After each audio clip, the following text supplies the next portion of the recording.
Women on Top is proudly sponsored by Sanlam.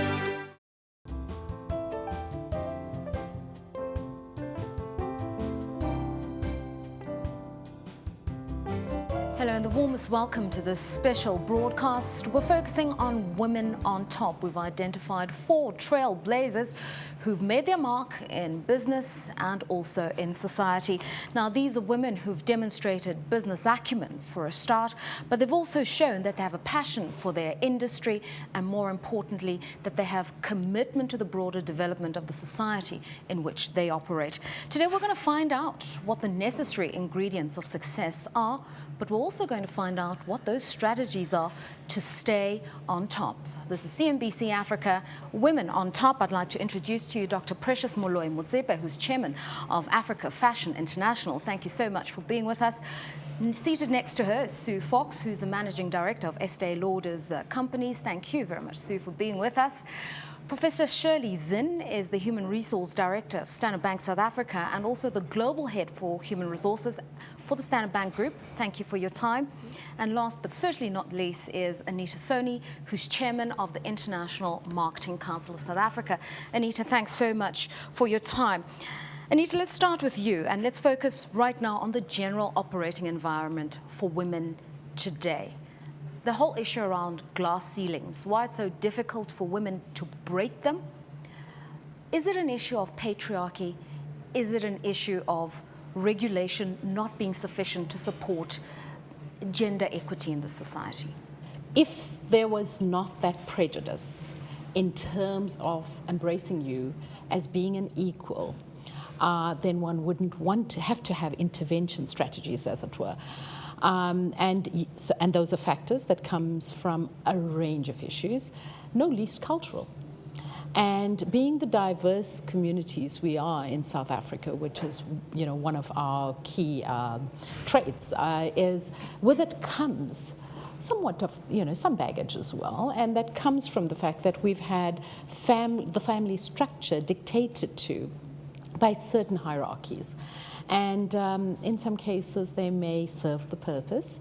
But in instances like the one we're discussing today, in terms of playing your rightful role in the economy of the country and as well as informing the social context, then it does impact because one isn't embraced as clearly, as one should. But legislation, regulations, we've got enough of those. If anything at all, we should pride ourselves in South Africa to have one of the foremost frameworks that informs the empowerment of women.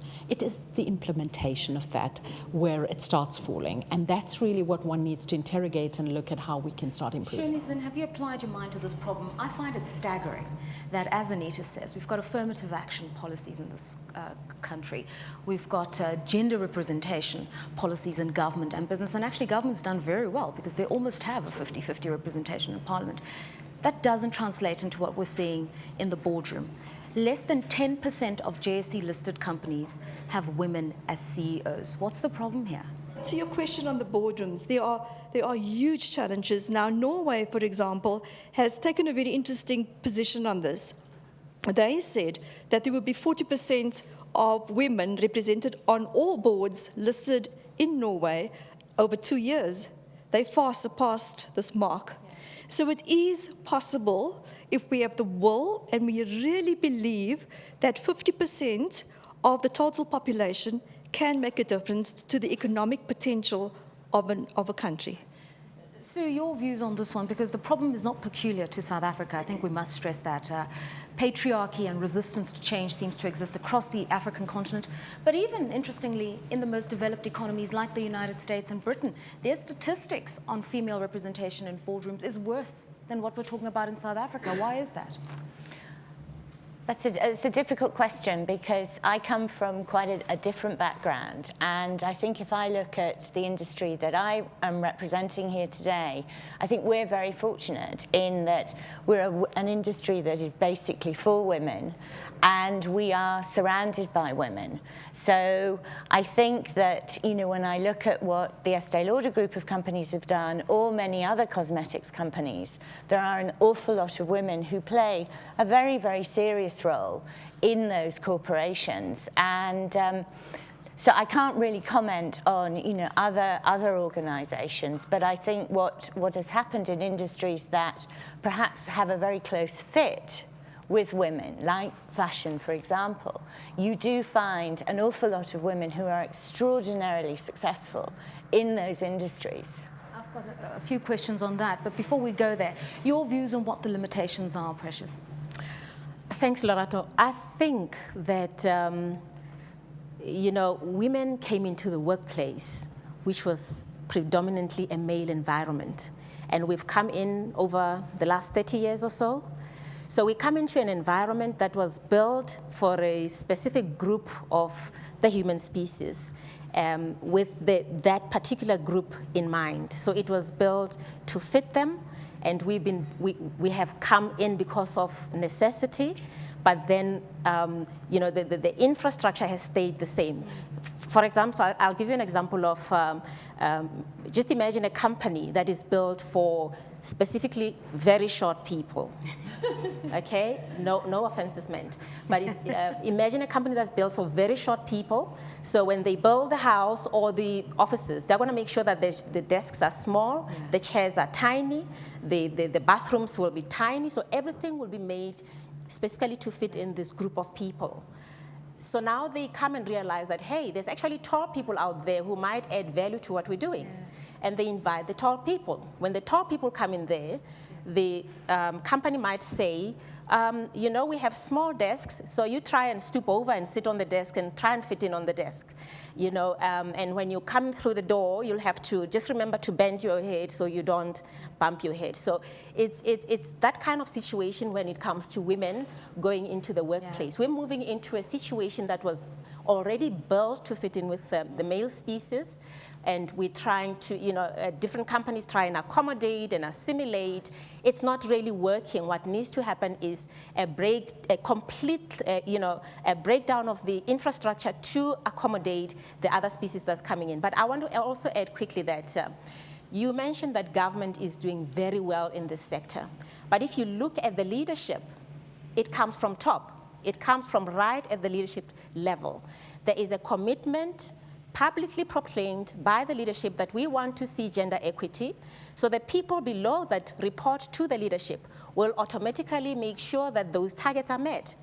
In business, the bottom line is profit, profit, profit. So the equity agenda hasn't really been brought onto board meetings. Directors haven't really paid close attention to it. CEOs need to take ownership of this agenda and make sure that it happens. And that's how I see us moving forward on this. I love the analogy she's just used, because when tall people come into an environment dominated by short people, they are inconvenienced, they have to adapt, they have to go out on a limb to make it work. And that's often the feeling, is that women always have to compromise, always have to be the one advocating for change. Now, when she talks about a total overhaul of the infrastructure, what does that mean? Because I understand that as an ownership issue. Until women start to own the key assets of this economy, we're always going to be having these conversations. What's your view, Shirley? That's an important point. I believe that women play a key role in the building of the fundamentals of our economy. Now, to try to imagine that at a time like this, in an economic recession of this scale and magnitude, that you can still believe that you can systematically exclude people, purposefully exclude people, and try to continue to build an economy. If you look at half of the reason why we are in the mess we are, who were leading those organizations at the time that this happened? And who will continue to lead these organizations if we do not find the courage, the confidence, the wherewithal to be able to say, as women, we are going to mobilize ourselves to effectively address these issues, not only as it impacts on the economy, but also as to how it impacts on our societies and the kind of societies that we want to build. What are the messages that we are telling our daughters and our sons every day? And what is it that we are going to leave as a legacy? Now, we celebrate Women's Day or Women's Month now. Every single year, we talk about how these numbers are sliding back every single year. We have something like 4.4 on the last BWA census now. 4.4% of CEOs and MDs in this country are women, and we just are happy to plod along somehow. Now, it is very, very important that we find a way to say this has to be a call to action. What are the sorts of things that we have to do? How do we even mobilize the men folk who embrace and understand that this diversity is absolutely critical? And how do we finally put to bed some of the patriarchal legacy that we do face in our country and in the world? We're prodding along, Anitha. What do we need to change that? Because often you've heard women lament, for instance, if you look at Black economic empowerment legislation, that women are often bridesmaids in these deals. They are not actually the architects of these deals. It's almost as though women are not hungry enough for the change. Absolutely. Loretta, it was interesting listening to Sue's submission earlier on, and I think it's incredible that women do carve a niche for themselves in industries that have a leaning towards women's participation at every level. But I think our discussion is really about the globalization of women's roles and, being considered to be against the short-tall syndrome. How do we get beyond that? And it's a very simple analogy just in terms of a rationale as to why one should do it.